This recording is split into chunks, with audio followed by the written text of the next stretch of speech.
شروع اللہ کے نام سے جو بڑا مہربان نہایت رحم والا ہے۔ اے محمد صلی اللہ علیہ وآلہ وسلم، مجاہد لوگ تم سے غنیمت کے مال کے بارے میں دریافت کرتے ہیں کہ کیا حکم ہے؟ کہہ دو کہ غنیمت خدا اور اس کے رسول کا مال ہے، تو خدا سے ڈرو اور آپس میں صلح رکھو، اور اگر ایمان رکھتے ہو تو خدا اور اس کے رسول کے حکم پر چلو۔ مومن تو وہ ہیں کہ جب خدا کا ذکر کیا جاتا ہے تو ان کے دل ڈر جاتے ہیں، اور جب انہیں اس کی آیتیں پڑھ کر سنائی جاتی ہیں تو ان کا ایمان اور بڑھ جاتا ہے، اور وہ اپنے پروردگار پر بھروسہ رکھتے ہیں، اور وہ جو نماز پڑھتے ہیں اور جو مال ہم نے ان کو دیا ہے اس میں سے نیک کاموں میں خرچ کرتے ہیں، یہی سچے مومن ہیں، اور ان کے لیے پروردگار کے ہاں بڑے بڑے درجے اور بخشش اور عزت کی روزی ہے۔ ان لوگوں کو اپنے گھروں سے اس طرح نکلنا چاہیے تھا جس طرح تمہارے پروردگار نے تم کو تدبیر کے ساتھ اپنے گھر سے نکالا، اور اس وقت مومنوں کی ایک جماعت ناخوش تھی۔ وہ لوگ حق بات میں اس کے ظاہر ہوئے پیچھے تم سے جھگڑنے لگے، گویا موت کی طرف دھکیلے جاتے ہیں اور اسے دیکھ رہے ہیں۔ اور اس وقت کو یاد کرو جب خدا تم سے وعدہ کرتا تھا کہ ابو سفیان اور ابو جہل کے دو گروہوں میں سے ایک گروہ تمہارا مسخر ہو جائے گا، اور تم چاہتے تھے کہ جو قافلہ بے شان و شوکت یعنی بے ہتھیار ہے وہ تمہارے ہاتھ آ جائے، اور خدا چاہتا تھا کہ اپنے فرمان سے حق کو قائم رکھے اور کافروں کی جڑ کاٹ کر پھینک دے، تاکہ سچ کو سچ اور جھوٹ کو جھوٹ کر دے، گو مشرک ناخوش ہی ہوں۔ جب تم اپنے پروردگار سے فریاد کرتے تھے تو اس نے تمہاری دعا قبول کر لی اور فرمایا کہ تسلی رکھو، ہم 1000 فرشتوں سے جو ایک دوسرے کے پیچھے آتے جائیں گے تمہاری مدد کریں گے۔ اور اس مدد کو خدا نے محض بشارت بنایا تھا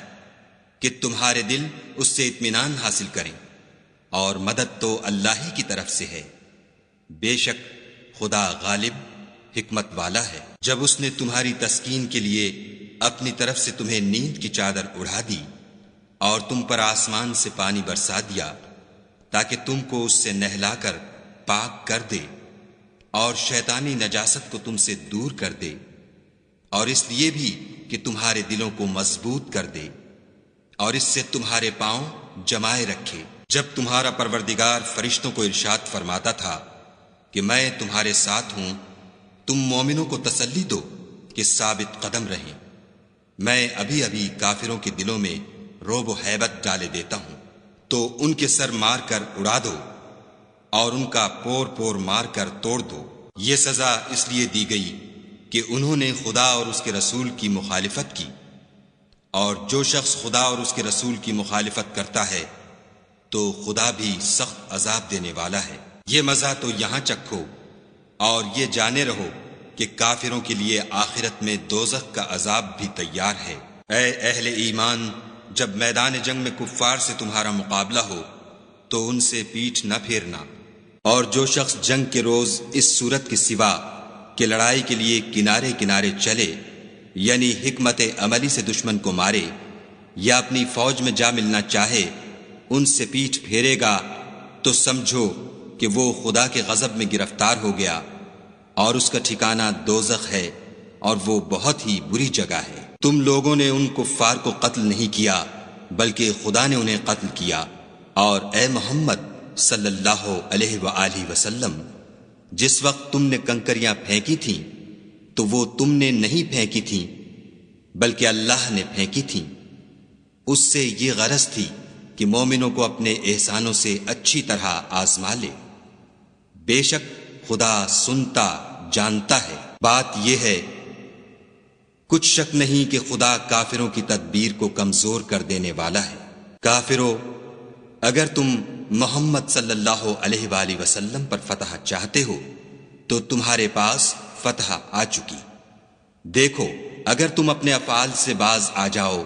تو تمہارے حق میں بہتر ہے، اور اگر پھر نافرمانی کرو گے تو ہم بھی پھر تمہیں عذاب کریں گے، اور تمہاری جماعت خواہ کتنی ہی کثیر ہو تمہارے کچھ بھی کام نہ آئے گی، اور خدا تو مومنوں کے ساتھ ہے۔ اے ایمان والو، خدا اور اس کے رسول کے حکم پر چلو اور اس سے روگردانی نہ کرو، اور تم سنتے ہو، اور ان لوگوں جیسے نہ ہونا جو کہتے ہیں کہ ہم نے حکم خدا سن لیا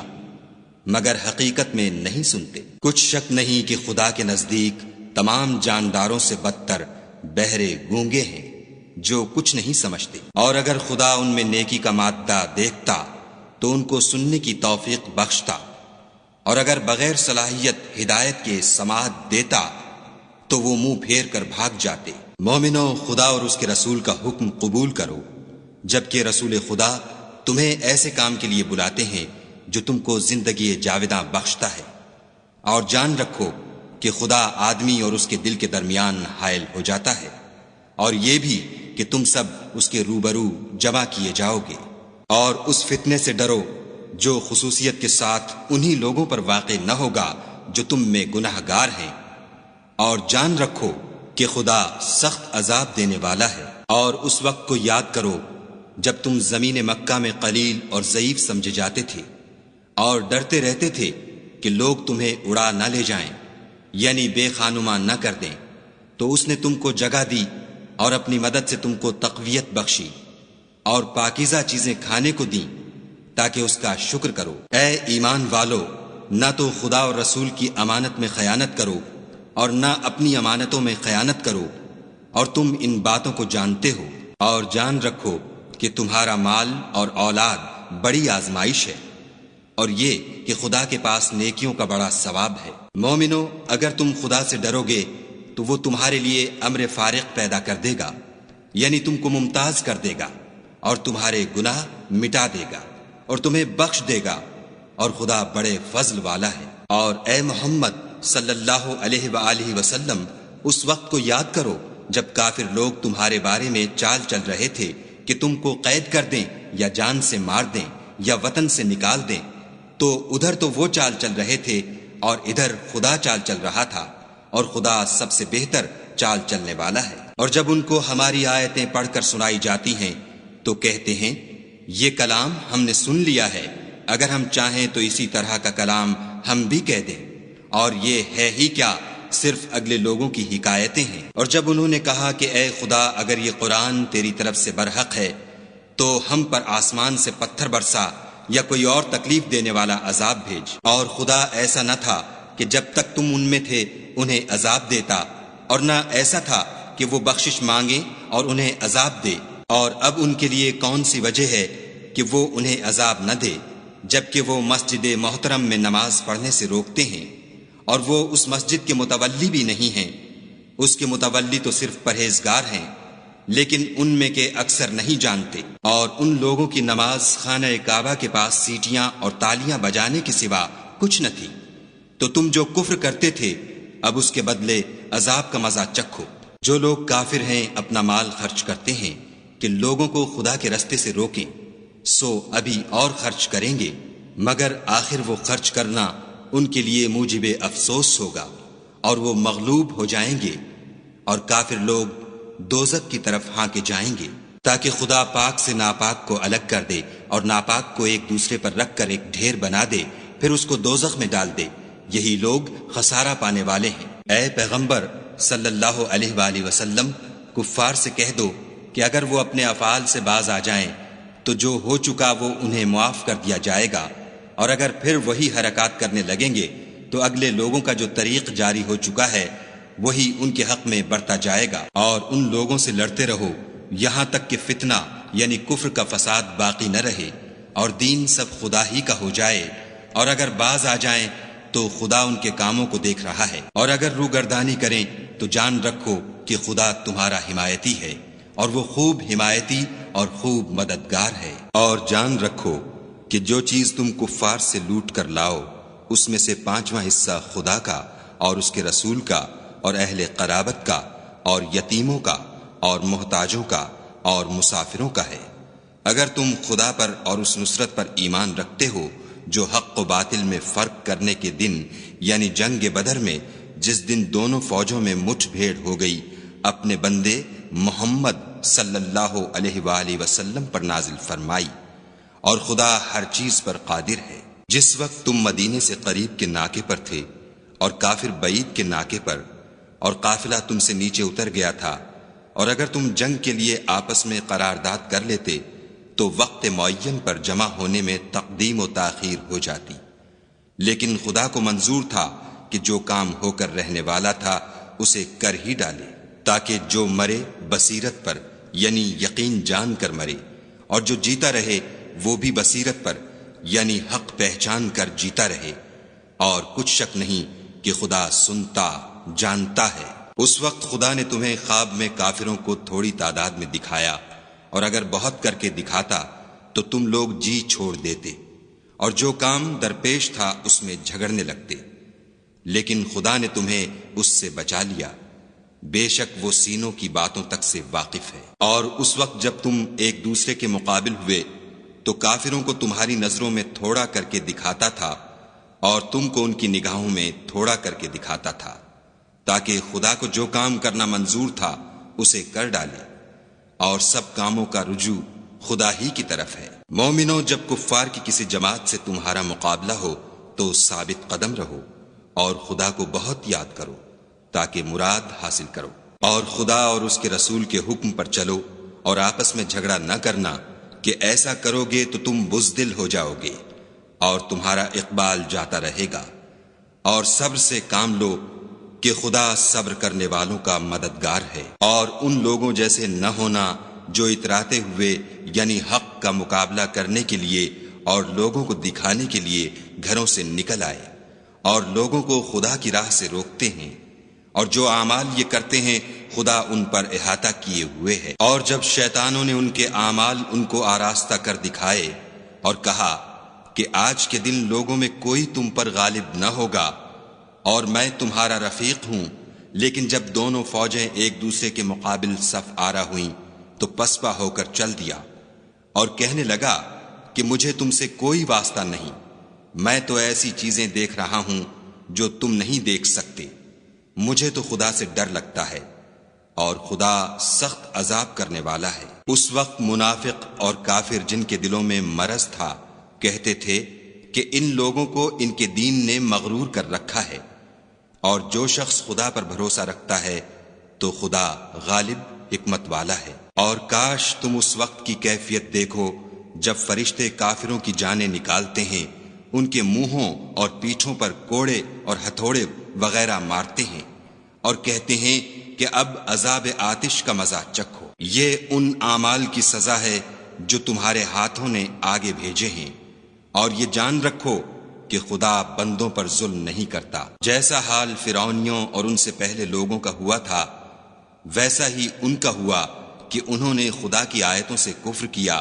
تو خدا نے ان کے گناہوں کی سزا میں ان کو پکڑ لیا، بے شک خدا زبردست اور سخت عذاب دینے والا ہے۔ یہ اس لیے کہ جو نعمت خدا کسی قوم کو دیا کرتا ہے جب تک وہ خود اپنے دلوں کی حالت نہ بدل ڈالیں خدا اسے نہیں بدلا کرتا، اور اس لیے کہ خدا سنتا جانتا ہے۔ جیسا حال فرعونیوں اور ان سے پہلے لوگوں کا ہوا تھا ویسا ہی ان کا ہوا، انہوں نے اپنے پروردگار کی آیتوں کو جھٹلایا تو ہم نے ان کو ان کے گناہوں کے سبب ہلاک کر ڈالا اور فرعونیوں کو ڈبو دیا، اور وہ سب ظالم تھے۔ جانداروں میں سب سے بدتر خدا کے نزدیک وہ لوگ ہیں جو کافر ہیں، سو وہ ایمان نہیں لاتے۔ جن لوگوں سے تم نے صلح کا عہد کیا ہے پھر وہ ہر بار اپنے عہد کو توڑ ڈالتے ہیں اور خدا سے نہیں ڈرتے۔ اگر تم ان کو لڑائی میں پاؤ تو انہیں ایسی سزا دو کہ جو لوگ ان کے پسے پشت ہوں وہ ان کو دیکھ کر بھاگ جائیں، عجب نہیں کہ ان کو اس سے عبرت ہو۔ اور اگر تم کو کسی قوم سے دغا بازی کا خوف ہو تو ان کا عہد انہی کی طرف پھینک دو اور برابر کا جواب دو، کچھ شک نہیں کہ خدا دغا بازوں کو دوست نہیں رکھتا۔ اور کافر یہ نہ خیال کریں کہ وہ بھاگ نکلے ہیں، وہ اپنی چالوں سے ہم کو ہرگز عاجز نہیں کر سکتے۔ اور جہاں تک ہو سکے فوج کی جمعیت کے زور سے اور گھوڑوں کے تیار رکھنے سے ان کے مقابلے کے لیے مستعد رہو کہ اس سے خدا کے دشمنوں اور تمہارے دشمنوں اور ان کے سوا اور لوگوں پر جن کو تم نہیں جانتے، اور خدا جانتا ہے ہیبت بیٹھی رہے گی۔ اور تم جو کچھ راہ خدا میں خرچ کرو گے اس کا ثواب تم کو پورا پورا دیا جائے گا، اور تمہارا ذرا نقصان نہ کیا جائے گا۔ اور اگر یہ لوگ صلح کی طرف مائل ہوں تو تم بھی اس کی طرف مائل ہو جاؤ، اور خدا پر بھروسہ رکھو، کچھ شک نہیں کہ وہ سب کچھ سنتا اور جانتا ہے۔ اور اگر یہ چاہیں کہ تم کو فریب دیں تو خدا تمہیں کفایت کرے گا، وہی تو ہے جس نے تم کو اپنی مدد سے اور مسلمانوں کی جمعیت سے تقویت بخشی اور ان کے دلوں میں الفت پیدا کر دی۔ اور اگر تم دنیا بھر کی دولت خرچ کرتے تب بھی ان کے دلوں میں الفت پیدا نہ کر سکتے، مگر خدا ہی نے ان میں الفت ڈال دی، بے شک وہ زبردست اور حکمت والا ہے۔ اے نبی، خدا تم کو اور مومنوں کو جو تمہارے پیرو ہیں کافی ہے۔ اے نبی، مسلمانوں کو جہاد کی ترغیب دو۔ اگر تم میں 20 آدمی ثابت قدم رہنے والے ہوں گے تو 200 کافروں پر غالب رہیں گے، اور اگر 100 ایسے ہوں گے تو 1000 پر غالب رہیں گے، اس لیے کہ کافر ایسے لوگ ہیں کہ کچھ بھی سمجھ نہیں رکھتے۔ اب خدا نے تم پر سے بوجھ ہلکا کر دیا اور معلوم کر لیا کہ ابھی تم میں کسی قدر کمزوری ہے، پس اگر تم میں 100 ثابت قدم رہنے والے ہوں گے تو 200 پر غالب رہیں گے، اور اگر 1000 ہوں گے تو خدا کے حکم سے 2000 پر غالب رہیں گے، اور خدا ثابت قدم رہنے والوں کا مددگار ہے۔ پیغمبر کو شایع نہیں کہ اس کے قبضے میں قیدی رہیں جب تک کافروں کو قتل کر کے زمین میں کثرت سے خون نہ بہا دے۔ تم لوگ دنیا کے مال کے طالب ہو اور خدا آخرت کی بھلائی چاہتا ہے، اور خدا غالب حکمت والا ہے۔ اگر خدا کا حکم پہلے نہ ہو چکا ہوتا تو جو فدیہ تم نے لیا ہے اس کے بدلے تم پر بڑا عذاب نازل ہوتا۔ تو جو مال غنیمت تمہیں ملا ہے اسے کھاؤ کہ وہ تمہارے لیے حلال طیب ہے، اور خدا سے ڈرتے رہو، بے شک خدا بخشنے والا مہربان ہے۔ اے پیغمبر، جو قیدی تمہارے ہاتھ میں گرفتار ہیں ان سے کہہ دو کہ اگر خدا تمہارے دلوں میں نیکی معلوم کرے گا تو جو مال تم سے چھن گیا ہے اس سے بہتر تمہیں عنایت فرمائے گا، اور تمہارے گناہ بھی معاف کر دے گا، اور خدا بخشنے والا مہربان ہے۔ اور اگر یہ لوگ تم سے دغا کرنا چاہیں گے تو یہ پہلے ہی خدا سے دغا کر چکے ہیں، تو اس نے ان کو تمہارے قبضے میں کر دیا،